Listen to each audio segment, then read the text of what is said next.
ఈ రోజు దాకా ఈ చేతులు ఎవరి వైపుకి చాపలేదు. చెప్తున్నానండి, రాత్రి పౌలు ఏ చేతితోటి చాపి మీ అందరినీ దీవించమని అడుగుతాడు. ఎందుకని?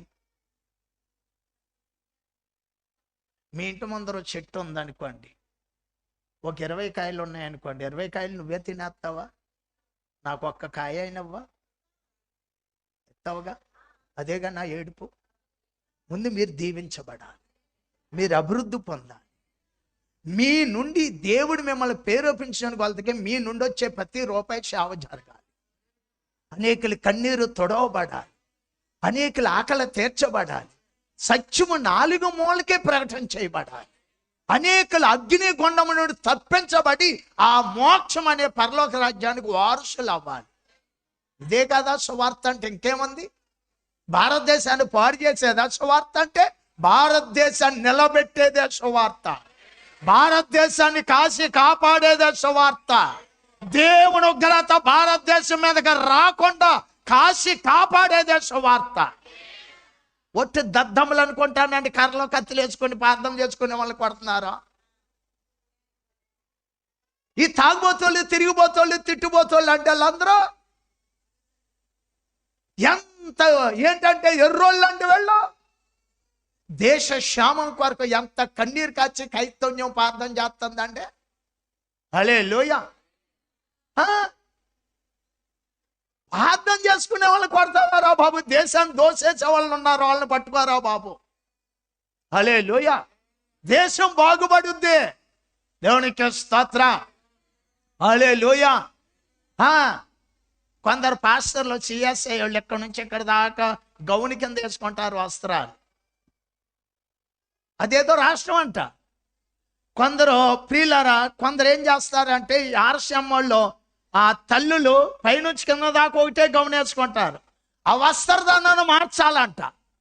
ఏముందో మార్చడానికి? పైనుంచి కింద దాకా వస్త్రాలు కప్పుకుంటారు, గౌన్లాగా వేసుకుంటారు. అవి నిండుగా ఉంటాయి, బాడీ ఎక్కడా కాపాడదు, ఎక్కడికెక్కడికి ఉంటాయి. తప్పేముంది? అరే బాబు, కొందరైతే ఒంటి మీద గొడ్డేసుకోవట్లేదు, ఎక్కడికే ఉంటున్నాయి. ఇక్కడే ఉంటుంది, కొంచెం ఈపు మీదే ఉంటుంది ఎంత గొడ్డ. వాళ్ళకి కాదా? మంచి అమ్మ ఇలా ఉండకూడదు, మన భారతదేశంలో ఒక సంప్రదాయం ఉంది, మనం అలా ఉండాలి, నిండుగా వస్త్రాలు ఉండాలి, అది కాదా? హల్లెలూయా. క్రైస్తవులు వస్త్రధారణ మార్చాలి. ఏముంది అక్కడ మార్చడానికి?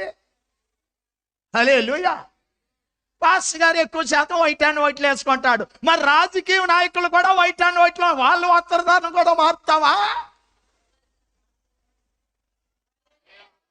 హల్లెలూయా. ఇవన్నీ ఎందుకు చెప్తున్నానంటే ఆయన రాకడ గుర్తులు అన్నీ.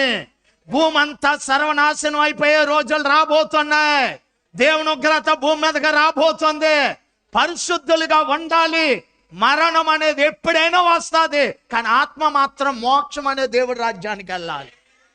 రక్షణ లేని వాళ్ళు రక్షణ పొందండి. రానున్న ధనాల్లో రక్షణ కూడా దొరకదో ఇవ్వనివ్వరు. రక్షణ లేని వాళ్ళు రక్షణ పొందండి. ఆత్మను పరలోక రాజ్యం చేర్చుకోవడానికి రక్షణ కావాలి. హల్లెలూయా. ఎప్పుడు ఎడుస్తారంటే సంఘానికి దూరం అయిపోతారు, సహవాసానికి దూరం అయిపోతారు, పిచ్చి పిచ్చి ఆలోచనలు, సమాజంలో కలిసి ఉండరు. హల్లెలూయా. కొందరు అవనవసరం చూస్తానే అందరిలో కలవడు, పక్క పక్కన తిరుగుతాడు.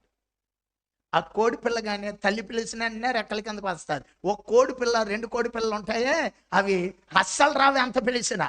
అక్కడక్కడే పక్క పక్కనే తిరుగుతాయి. వస్తుంది ఆటగాడు వచ్చి అమంతంగా. హల్లెలూయా. నీ సొమ్ము ఏమన్నా అరిగిపోయిందా, కరిగిపోయిందా, నీ ఆస్తి ఏమన్నా పంచేసావా? అందరితో కలిసి నువ్వు పనిలో పాల్గొను. హల్లెలూయా. దేవుడు దీవిస్తాడు. దేవునికి స్తోత్రం.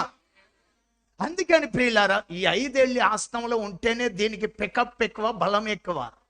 ఏమంటారు? ఇది అస్సలు నేను మీలో కలవనని ఇది ఎక్కడికి వచ్చింది? ఏం చేస్తుంది? ఏమవుద్ది దీనివల్ల? హల్లెలూయా. అందరితో కలిసిపోవాలి. వాడో గొప్పవాడు. ఇంకో మంచి మాట చెప్పనా? స్త్రీలు కానీ పురుషులు కానీ 10 మందిని కలుపుకొని దేవుని కొరకు నిలబడే వాళ్ళు గొప్పవాళ్ళు అవుతారు. ఎడగొట్టుకునే వాళ్ళు, నేను సెపరేట్ అనుకున్న వాళ్ళు గొప్ప వాళ్ళు ఎవరు? పాపిలికి వెళ్ళిపోతారు.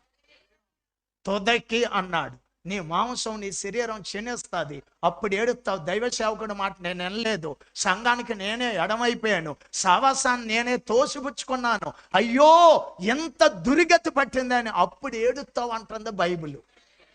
హల్లెలూయా. నీకంటూ సంఘం కావాలి. హల్లెలూయా. నీకంటూ సావాసం కావాలి. హల్లెలూయా.